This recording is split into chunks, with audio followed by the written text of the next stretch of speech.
Hello guys, welcome back to my YouTube channel. स्वागत है आप सभी का हमारे यूट्यूब चैनल पर। तो आज की इस वीडियो लेक्चर में मैं आपको पढ़ाने वाला हूँ most important one word substitution. और ये जितना भी हम OWS पढ़ेंगे, ये पढ़ेंगे इंग्लिश ब्लैक बुक से।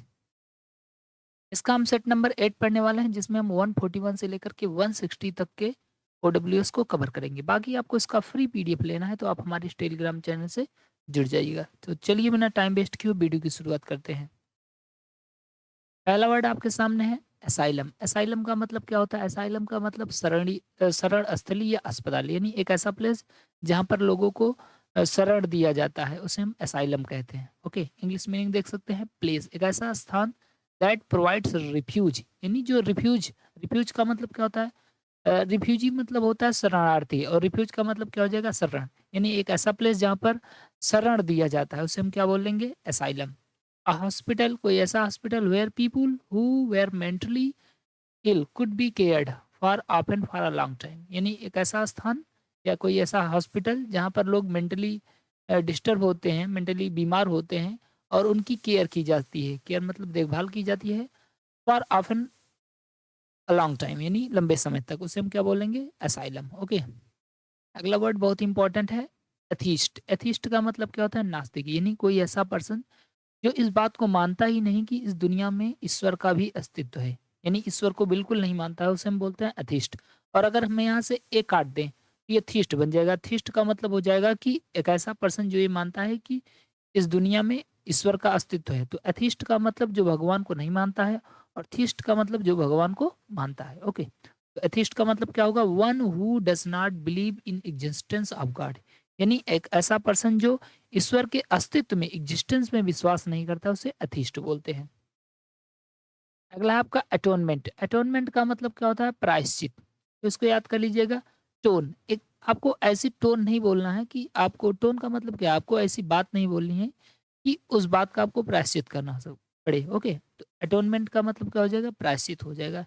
इंग्लिश मीनिंग देख सकते हैं, an action of making amend for wrong और इंजरी, यानी आप कोई ऐसा एक्शन कर रहे हैं मेकिंग अमेंड, सुधार करने के लिए। आपको सुधार करना है फॉर अ रॉन्ग, किसी गलत के लिए, या इंजरी, या किसी इंजरी के लिए, तो हम उसे क्या बोलेंगे? अटोनमेंट बोलेंगे। तो हमें टोन ऐसी नहीं बोलनी चाहिए कि हमें बाद में प्रायश्चित करना पड़े। ओके, अटोनमेंट मतलब प्रायश्चित। नेक्स्ट वर्ड है आपका ऑडिबल। ऑडिबल का मतलब क्या होता है? सुनाई देने योग्य, यानी हम जिस चीज को सुन सके वो है ऑडिबल। तो इसको आप याद करेंगे ऑडियो से। ओके, ऑडियो का मतलब क्या होता है? जो गाना वाना चलता है, जिसमें संगीत आते हैं, वो ऑडियो है। तो ऑडियो से ही बना है ऑडिबल, यानी जिसे सुना जा सके, वो क्या है? ऑडिबल।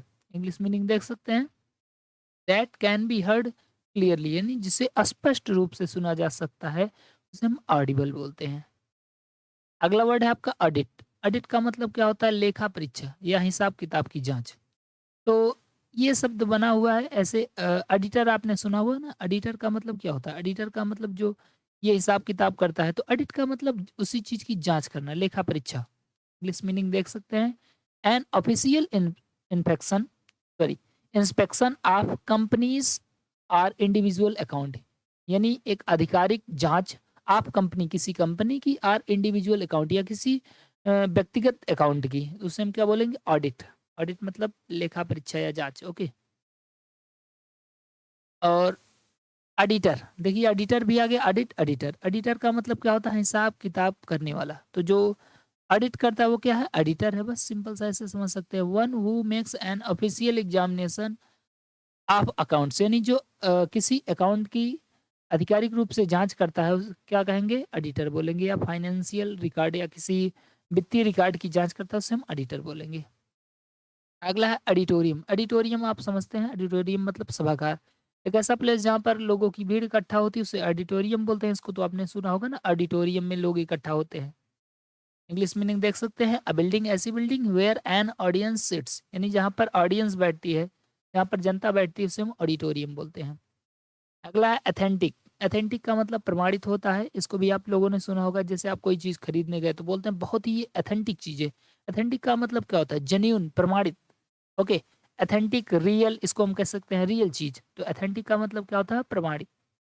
इंग्लिश मीनिंग देख सकते हैं, मेड और डन इन द ट्रेडिशनल और ओरिजिनल वे, यानी किसी चीज को पारंपरिक और उचित रूप से, सही रूप से करना क्या कहलाता है आपका? ऑथेंटिक कहलाता है। समथिंग दैट इज़ जेन्युइन, कोई ऐसी चीज़ जो जेन्युइन है, जेन्युइन का मतलब सही है, वो क्या है? प्रमाणित है, ऑथेंटिक। नेक्स्ट वर्ड आपका है ऑटोबायोग्राफी। ऑटोबायोग्राफी का मतलब होता है आत्मकथा। कहने का मतलब ये है कि कोई व्यक्ति अगर अपने जीवन का इतिहास स्वयं लिखता है, अपने जीवन की कहानी को स्वयं लिखता है, तो उसे हम ऑटोबायोग्राफी कहते हैं। जैसे आपने जब क्लास 9th-10th में पढ़ा होगा, तो बहुत से ऐसे लेसन आते होंगे जिसमें लेखक खुद अपने बारे में बताता है, तो वो उसकी ऑटोबायोग्राफी यानी आत्मकथा। लेकिन अगर यही ऑटो शब्द गायब हो जाए, अगर केवल बायो हो जाए, बायोग्राफी होगा, तो बायोग्राफी का मतलब होता है कि ऐसी चीज़, ऐसी कहानी जिसके बारे में किसी और ने लिखा है। जैसे मान लीजिए मैं अपनी कहानी खुद लिख देता हूँ, तो क्या कहलाएगा? ये कहलाएगा ऑटोबायोग्राफी। लेकिन मेरी कहानी कोई और लिखता है, तो वो कहलाएगी बायोग्राफी। ओके, इंग्लिश मीनिंग अब देख सकते हैं। The life history of a person written by himself, यानी किसी व्यक्ति के जीवन का इतिहास जो उसके खुद के द्वारा लिखा है, वो क्या कहलाएगा? ऑटोबायोग्राफी। नेक्स्ट वर्ड है आपका ऑटोक्रेसी। ऑटोक्रेसी का मतलब होता है तानाशाही। तो क्रेसी का मतलब क्या होता है? शासन, और ऑटो मतलब खुद। यानी कोई एक व्यक्ति की जब शासन कर रहा है, तो उसको हम ऑटोक्रेसी कहते हैं। ओके, जैसे बाहुबली वाला मूवी देखते थे, तो बाहुबली की मम्मी क्या कहती थी? मेरा वचन ही मेरा शासन। तो क्या है? ऑटोक्रेसी है, तानाशाही।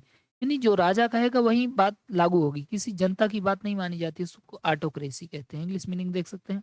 A system of government of a country in which one person has complete power, यानी सिस्टम और गवर्नमेंट यानी सरकार का एक ऐसा सिस्टम ऑफ अ कंट्री, किसी देश का, इन विच जिसमें one person has complete power, किसी एक व्यक्ति के पास ही सारी की सारी पावर होती है, इसको हम क्या बोलेंगे? ऑटोक्रेसी। अब जैसे हमारे देश में डेमोक्रेसी, अगर केवल मोदी जी चाहें कि हम संविधान बदल दें, तो क्या उनके चाहने से कुछ बदल सकता है? नहीं बदल सकता है।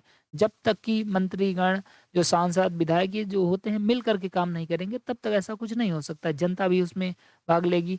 तो ये डेमोक्रेसी और ऑटोक्रेसी का मतलब कोई एक व्यक्ति जो बोल दिया वही होगा। ओके, ऑटोक्रेसी मतलब तानाशाही। नेक्स्ट वर्ड है आपका है ऑटोक्रेट। ऑटोक्रेट का मतलब होता है तानाशाह। यानी जो ऑटोक्रेसी में जो पर्सन होता है, जिसके पास वो पावर होती है, वो क्या कहलाएगा? वही ऑटोक्रेट कहलाएगा, यानी तानाशाह। A ruler who has complete power, मतलब एक ऐसा शासक जिसके पास पूरी शक्ति होती है, वही कहलाएगा ऑटोक्रेट, और इस सिस्टम को ऑटोक्रेसी बोलते हैं। अगला वर्ड आप देख सकते हैं ऑटोनॉमी। ऑटोनॉमी का मतलब होता है स्वशासन, यानी खुद का शासन। जैसे मैं अपने लिए खुद नियम बनाऊँ, खुद कानून बनाऊँ स्वयं के लिए, तो क्या है? ऑटोनॉमी है, यानी खुद का शासन। ओके, इंग्लिश में देख सकते हैं a self governing country, a reason.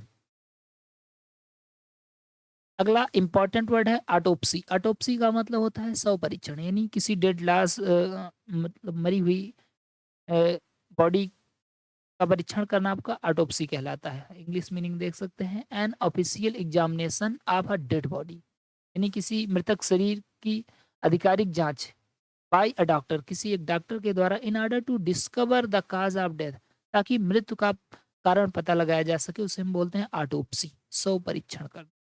Okay, अगला एवलेंस। एवलेंस का मतलब क्या होता है? पहाड़ से तेजी से गिरता हुआ बर्फ का ढेर, एवलेंस।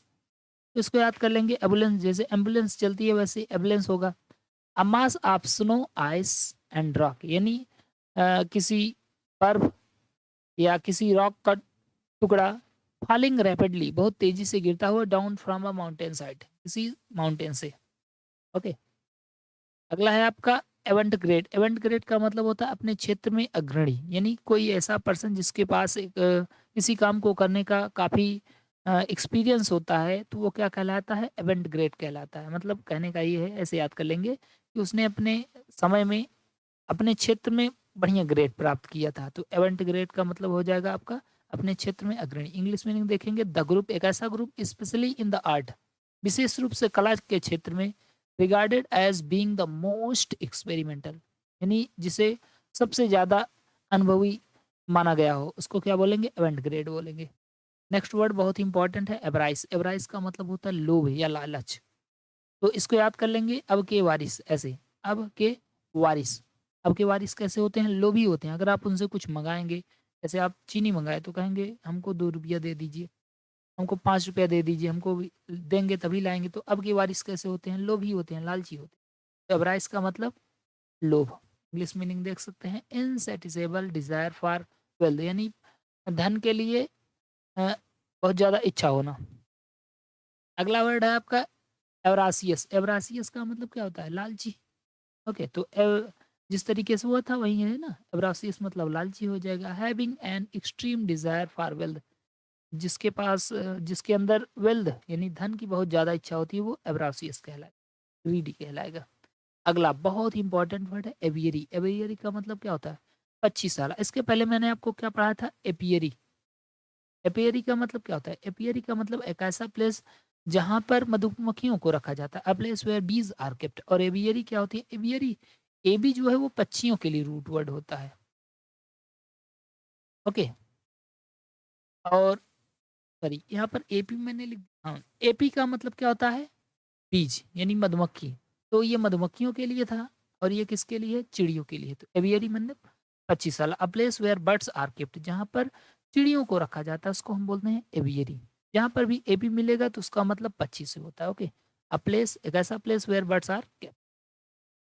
नेक्स्ट वर्ड आपका है एविसाइड। एविसाइड का मतलब पक्षियों को मारना। अभी मैंने क्या बताया आपको, देखिए इधर। एवियरी का मतलब क्या होता है? जहाँ पर पक्षियों को रखा जाता है, यानी एबी जो है वो चिड़िया के लिए आता है। तो यहाँ पर क्या लिखा गया? AB side. अब एबी मतलब क्या होता है? चिड़िया। और साइड का मतलब क्या होता है? हत्या करना। जैसे suicide, regicide, sororicide, fratricide, infanticide, ऐसे आता है ना बहुत सारा साइड, वैसे है एबी साइड। एबी साइड मतलब क्या हो जाएगा? पक्षियों को मारना। इंग्लिश मीनिंग देख सकते हैं, किलिंग ऑफ बर्ड्स यानी पक्षियों को मारना। और लास्ट आज का ये वन वर्ड सब्स्टिट्यूशन है एबीडीटी। एबीडीटी का मतलब क्या था? उत्सुकता। इसको याद कर लेंगे एसिडिटी से। जैसे आपको एसिडिटी हो जाए तो अब बड़ा बड़ा उत्सुक हो जाएंगे, इधर उधर इधर। उत्सुकता का मतलब, मेरा कहने का मतलब खुशी नहीं, आप इधर उधर बहुत करेंगे। तो एबीडीटी, एबीडीटी का मतलब क्या हो जाएगा? उत्सुकता। कीन इंटरेस्ट आर इंथुजियम्स, यानी इंटरेस्ट होना किसी चीज में।